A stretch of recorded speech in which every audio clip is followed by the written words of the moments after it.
Hey guys, welcome back to Andy's Dinosaur Reviews, and today we are back with another one of these random Spider-Man figures. It's been a little while actually since we had one. However, we did have the Spider-Rex a little ways back, and I wasn't all that enthused with that one. I thought it was kind of goofy, but kind of cool at the same time. Like, it's like a 50-50 type figure, but at the same time, we now have a new version out, which as you can see is the Venomsaurus, which I think is actually a whole lot cooler.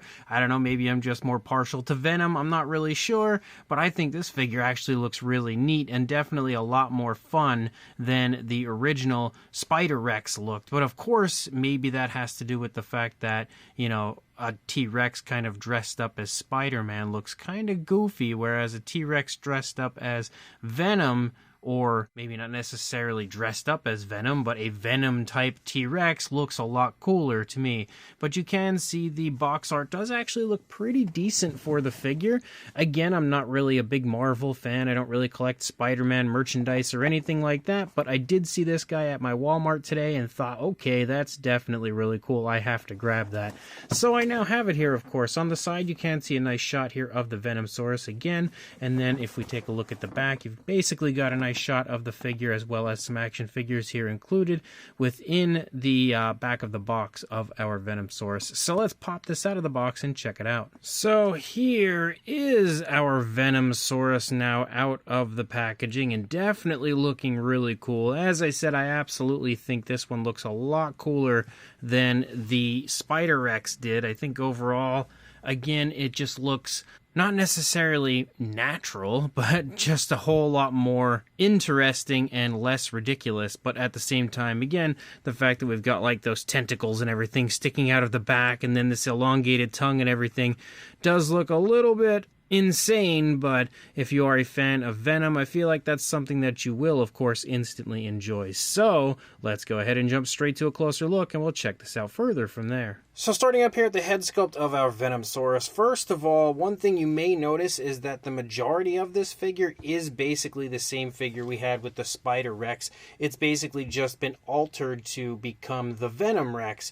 So, you know, when it comes to a size and everything, and even the detail, it is definitely the same type of Rex, definitely the same size for sure, as far as the, you know, Spider-Rex, and I would imagine, you know, the majority of the detail and everything would probably be fairly similar, if not the same. You can see here in the face of the Venom-Rex, again, the skin texture looks okay, but is definitely a bit on the generic side. You can see we've got a white that circles around the eye, kind of leads up there behind the eye, and also stripes up there into the snout. We do have a very nicely painted black eye with a nice gloss coat on it. I am happy to see that they did in fact add a gloss coat to kind of give it that kind of realistic eye shine. You also have the white up here on that crest on the top of the head, which also looks pretty cool. Again, adding the black and white look to our Venomsaurus. As you lead out, you can obviously see this very long tongue. The tongue is actually a very rubbery material, so you can stretch it and move it all over the place and just flick it and flop it however you want. Obviously, you can see the teeth are sculpted out on the inside of the mouth, and they look okay. They're all sculpted together, so, you know, they could look better. And on the lower jaw, there's only a very small section of teeth. The majority of the lower jaw actually doesn't feature any teeth, which is actually pretty ugly. But when you open the mouth, you can see the teeth are at least painted on both the outside and inside of the mouth with a light yellowish tone. So it's kind of realistic, but you can see, again, the paintwork isn't absolutely picture perfect. And the fact that, again, they're all sculpted together doesn't really look that great. There's not much in the way of coloration or anything on the inside of the mouth. We basically just have a black tone, but what's also interesting is there's not really much in the way of detail on the inside of the mouth either. Kind of a slight, very slight amount of detail up there. The tongue itself also doesn't really have a whole lot going on with it as far as detail goes, but there is a little bit, which looks pretty cool, and again, it's painted with a reddish tone. And also you can see, again, the nostrils and everything, as well as the skin texture of the lower jaw. It all looks okay. As you move back into the neck, though, you will see that the detail definitely becomes very muted, kind of washed out, something that's pretty common, especially when it comes to Hasbro dinosaur figures. We've learned that in the Jurassic World line, unfortunately. But you can also see on the underside of our Rex, you do have some more of that white patterning and stuff through here. Again, basically from the throat down into the stomach region of our Venom Rex. You can see the arms are sculpted in a very awkward extended out position, which looks pretty goofy. There's no real nail paint or anything because, again, it's all black. You do have articulation, I think, in the arms. Yeah, like the absolute most limited amount of articulation. Like at this point, with this amount of articulation, why even bother? Like that doesn't even serve a purpose at all. And you'll see the same thing when we come over here. Actually, a little bit more as far as articulation or mobility, but generally not very much. I will say the skin texture over here on this side of the stomach actually looks fairly decent and kind of impressive in certain areas, but you can also see we've got a little bit of white up here near the back of the dinosaur. You also see that over here on the opposing side. Again, the skin texture on this side also looks fairly decent in the stomach region. Really quite washed out in the neck, but fairly decent back here. But once you move past this point with this little last area of white, you have no other coloration outside of a black for the remainder of the figure. You do also, again, have this little area up here, which this as well is actually flexible, just like we see on the tongue, basically. And you can see there's a little button here, a little action feature button, and that articulates the jaw, so basically gives you kind of like a little action feature, and we can see both the upper and lower jaw articulate for a snapping action feature. You do have articulation in the legs, which is okay. That's about as far forward as it goes. That's about as far back as it goes. So again, not a whole lot when it comes to the mobility. You can see some okay skin texture moving down as well as the muscle definition, but you can really only make it out when the light shines on it because, again, the dinosaur is pretty dark overall, so it's hard to really make out a lot of the fine detail. We can see the knee, we can see the calf muscle as well, and as you move down into the foot sculpt, you've got kind of like a scoot-like appearance moving down the toes. The nails are sculpted okay, but not really much in the way of fine detail within the nails, and you can see a dew claw back here, which looks okay, but the feet in general have a kind of an awkward look to them, almost like he's wearing like boots of some kind with the way that they're sculpted out. And then you lead back up here, again, you've got another area of really washed out detail, like severely washed out detail right there, and the remainder of the tail honestly has almost that same sort of washed out look. You can kind of see like some bumpy osteoderms, like rocky sort of scales moving over the back of the tail, but the detail is so washed out it's actually almost hard to make that area out. I don't think there's any articulation in the tail at all. Yeah, no, not really. There's two seams. You can see a seam right here and a seam right here. The tail's actually connected at this seam, kind of making it look like there should be articulation of some kind, but there really isn't. The detail moving along the underside as well, again, is also really quite washed out pretty much everywhere. And then when we turn it around, yep, there's what we've all come to see, those Hasbro screw holes.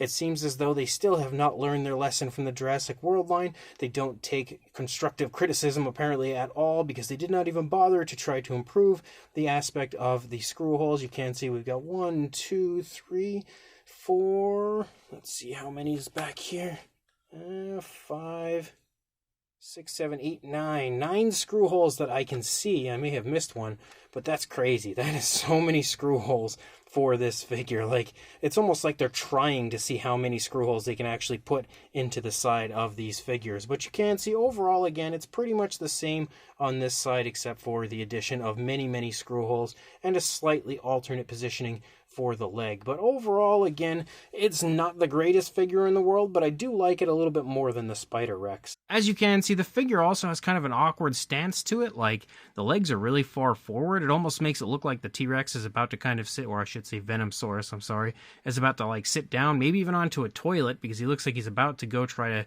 to, go to the bathroom. But overall, not a big fan of the positioning of the legs. As far as a size goes, again, I stated earlier, it's the same size as the Spider Rex, so no real difference there.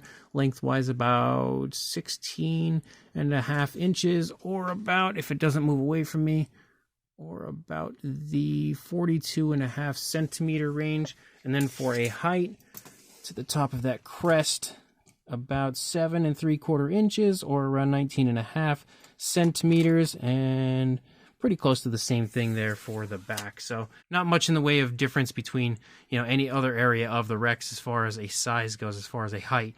But for a size comparison, there is Mr. Papo T-Rex, the Attack Pack Dilophosaurus, Robert Muldoon, and the Collect Day human being next to our Venomsaurus from Hasbro.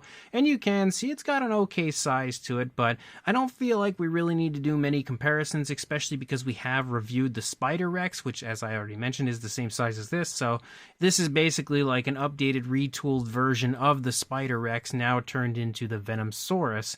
So we don't really need to do much in the way of size comparisons or anything like that. I'll do one with a Mattel Rex. So there is a comparison with the Extreme Damage T-Rex, which you can see is definitely a little bit bigger than our Venomsaurus, which shows you that even when it comes to one of the smallest Mattel Tyrannosaurs in their line, it is still a little bit bigger than this Hasbro Rex. So this Venomsaurus from Hasbro is definitely not a great figure, but I absolutely like it more than the Spider-Rex. I just think in general it looks a whole lot cooler, definitely a whole lot more interesting having that Venom look. And again, maybe it's because I am a fan of Venom. Like, I actually really quite enjoy Venom as a whole, and I actually just saw the most recent Venom movie just yesterday, so that's kind of convenient that I would then find this today. But again, the figure looks okay. Of course, it suffers from all of your usual Hasbro issues, as we've got just a ton of screw holes.